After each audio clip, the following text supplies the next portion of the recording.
ចាអ្នកទាំងអស់គ្នានេះក្រូចសុខភាពណាមកផ្លែដែលខ្ញុំបង្ហាញអ្នកទាំងអស់គ្នាលើកមុនហ្នឹងខ្ញុំកាត់បោកអកប្រើអស់បន្តិចនៅសល់ប៉ុណ្ណេះដល់អញ្ចឹងទៅថ្ងៃនេះខ្ញុំយកមក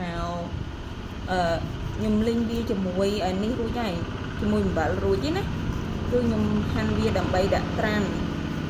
អ្នកទាំងអស់គ្នាដាក់ត្រាំណា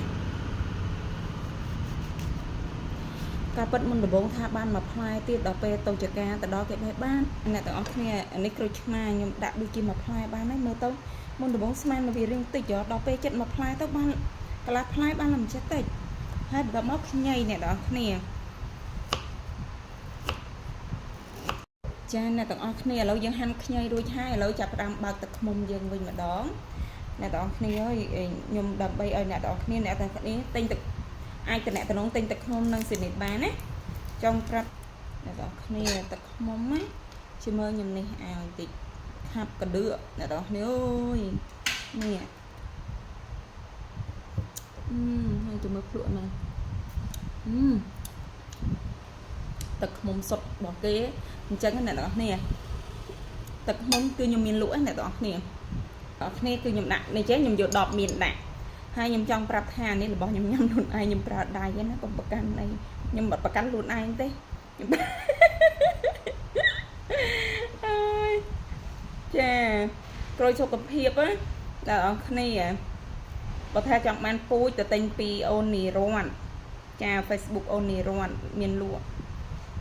ខ្ញុំអត់មានលក់ទេចាអូខ្ញុំគិតថាក្រូចសុខភាពមកផ្លែប្រហែលជាអត់គ្រប់ទេមើលទៅអ្នកទាំងអស់គ្នាលៃលោកជាមើលញ៉ាពេញកឡរបស់ខ្ញុំដែរតាខ្ញុំដាក់ក្រូចឆ្មាកឡុកវាសិនចាប់ឆាយនេះហ៎បានបែបនេះហើយយើងថែមអំបិលមកចុកណាចាច្រើនពេកហើយដើម្បីផ្អាប់បៀតតុកហើយយើងដាក់ទឹកឃ្មុំចូលទៅតែម្ដងវ៉ាវអានេះកឡមានទឹកឃ្មុំទេណាញ៉ាំមានទឹកឃ្មុំអស់មកនេះបើមានទឹកឃ្មុំអ្នកទាំងអស់គ្នាត្រូវការកំងអីអាចកំងនឹងខ្ញុំបានណាអានេះខ្ញុំថតវីដេអូនៅក្នុងការធ្វើឲ្យខ្ញុំអត់មានដាំទឹកក្តៅទេគឺខ្ញុំប្រើទឹកឃ្មុំសុទ្ធនៅក្នុងការត្រាំវាអ្នកទាំងអស់គ្នាអាចទិញទឹកឃ្មុំពីអាស៊ីនិកបានទឹកឃ្មុំសុទ្ធ 100% ចាំឲ្យកូនខ្មែរយើងអ្នកទាំងអស់គ្នាអាចយកទៅត្រាំបែបនេះទុកញ៉ាំហើយបើថាចង់បានកឡស្អាតបែបនេះណាមកទិញមានទឹកឃ្មុំពីអាស៊ីនិកទៅញ៉ាំរួចហើយបានកឡប្រើទៀតអូខេខ្ញុំដាក់ឲ្យពេញឲ្យនេះសិនអត់ឲ្យពេញពេកទេខ្លាចវានេះហើយបន្ទាប់មកនេះការ៉ូបគេចាមិនតាន់ស្ព្រីរបស់ខ្ញុំដាក់ឲ្យវាលិចសិនដល់បងប្អូនអើយប៉ុណ្ណេះចាដល់ពេលឃើញខ្ញុំចាក់ត្រាំអស់ប៉ុណ្ណេះប៉ុណ្ណេះហើយយើងចាំយកញ៉ាំទៅដល់បងប្អូនគ្នាតានីហ្មងថាឆ្ងាញ់សាហាវយើងរក្សាទុកវា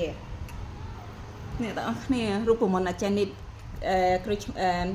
អានេះខ្ញុំក្រូចឆ្មាមកផ្លែហើយការពិតក្រូចសុខភាពវាត្រូវមកផ្លែតែដល់មកផ្លែការពិតតែក្រូចមកផ្លែខ្ញីបើថាមកដុំធំរឿងធំបន្តិចមកហើយទឹកឃ្មុំមកអ្នកទាំងអស់គ្នាត្រាំទុកទៅហើយនៅពេលដែលអ្នកទាំងអស់គ្នាដាំទឹកក្តៅឬក៏រឿងបំពង់កមិនសូវស្រួលឬក៏ស្រវឹងអីចឹងណាដើម្បីឲ្យស្រឡះអ្នកទាំងអស់គ្នាដាំទឹកក្តៅហើយថែមវាចូលនៅក្នុងហ្នឹងទៅអេមចាមានតែប៉ុណ្្នឹងឯងតែបើថាត្រូវការទឹកឃ្មុំអីអាចតំណបានល្អខ្លាំងទឹកឃ្មុំចា